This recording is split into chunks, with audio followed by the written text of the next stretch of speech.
people on this call will be. Um, why am I a Harris supporter with Trump? Right? Like, who knows? I don't think either. One of the reasons I'm kind of bullish either way is, Trump wants to spend, and cut taxes, and Harris wants to spend, and raise taxes. We both have huge deficits, big deficits. Money printer goes burr and crypto goes higher, and no one's addressing the elephant in the room, which is we've got $36 trillion in debt, growing a trillion every 100 days, and the bond market might kick us in the nuts or kick us in the stomach. I should say.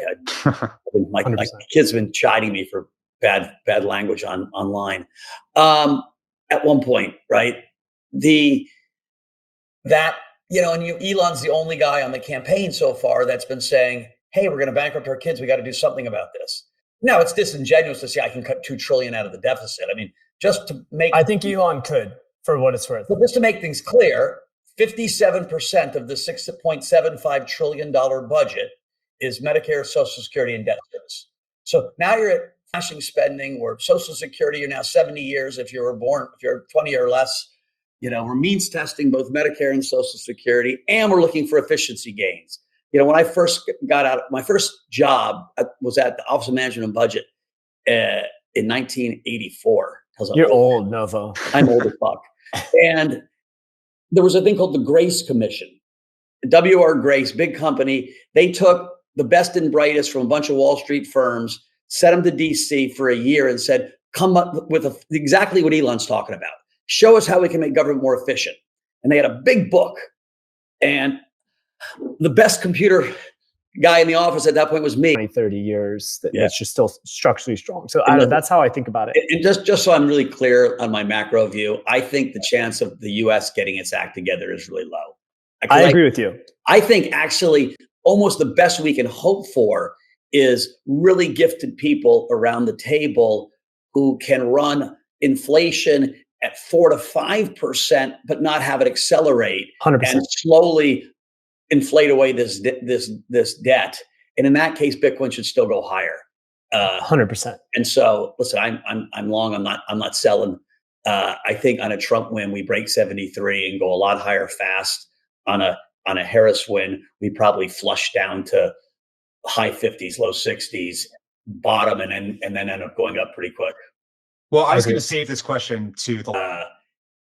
If you think about aircraft carriers, which is the Navy, if you think about it, like any, right? And how vulnerable they are now to the drones. Like the Houthis are actually, with I actually went on it looked like a jet ski, but it was a bigger jet ski. And it was an electric jet ski. So it was quiet, high powered. And this woman was trying to get me to invest in it. And she was like, we're getting huge orders from the military because they just make these autonomous drones and they fucking send 1,000 jet skis out there at the same time. And you can't stop them all. So I actually think the next frontier of dominance is satellites with, somebody showed me this whole project with, you have a tungsten rod that you drop from space. And by the time it hits, it's pinpointed, 1 meter target. It creates because it's going at a zillion miles an hour. It's basically landing. It's like how SpaceX lands, Starship or Falcon. Angry. Grievance. Yeah. Grievance first, MAGA.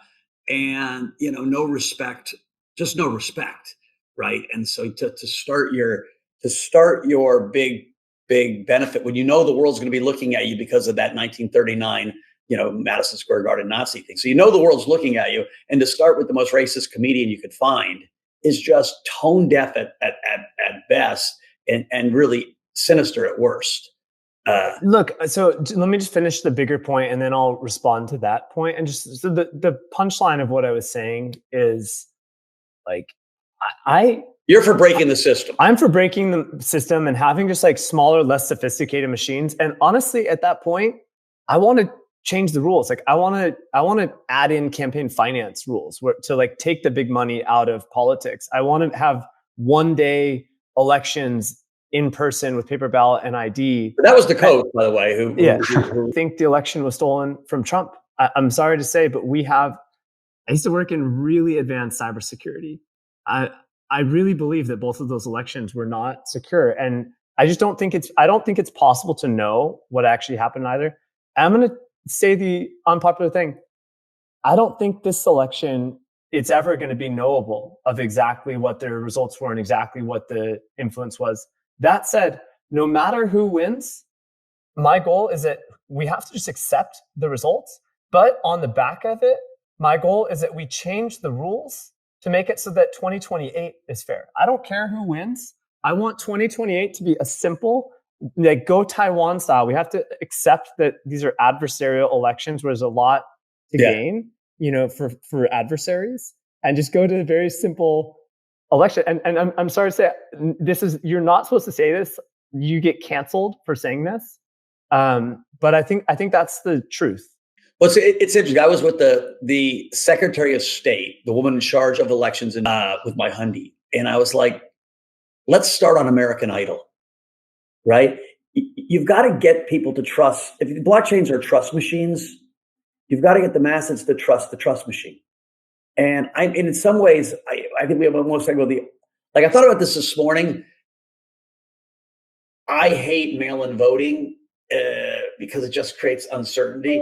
I would rather have us all.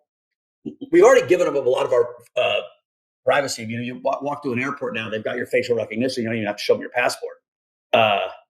And like, you should be able to go to a booth, and I should be able to vote in California from New York because it's the same nationwide system. And where do I live? I put my ID in. It pulls up my ballot. I vote, I hit it, it authenticates me either, through a thumbprint or a facial recognition or my ID does it. And, we have a national holiday and lots of polling stations, or maybe you have 3 days to vote. But instead, every single county, every single state has a different system, different machines, and it just creates just this unbelievable. I helped put together a roundtable with 6 world-class crypto founders and people with the Harris team. And they were like, "Dude, this is our 7th crypto meeting." And I was like, "I'm not sure there's 7 meetings of who to be speaking to." There is such a desire on our industry to be heard. And certainly if you're a Democrat, to say this can't happen again. Like the ass-hattery of the last 4 years can't happen again. And I know lots of friends that have never voted Republican that are voting because they say, "I just can't take it. Like what happened to us was unfair as an industry." And it's not all listen, the industry did a lot of stupid shit, and completely unregulated was probably not the right answer either. As we saw, people that are willing to put money to try to change policy do it with the idea that you need. I mean, you're not going to get 60 senators no matter who wins, and so the budget is approved by Congress. Legislation is approved by Congress. And while the president's really important, you need Congress. I've had fundraisers for Republicans this year, never had before. Yep. All right. Next lightning round question.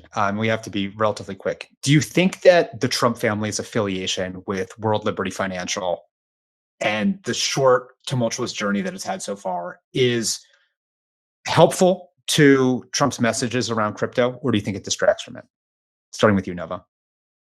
I think it's almost insane that in the middle of a presidential campaign, he's out there pumping up his own crypto. I mean, there's the definition of insanity, especially when the rules aren't even clear yet, right?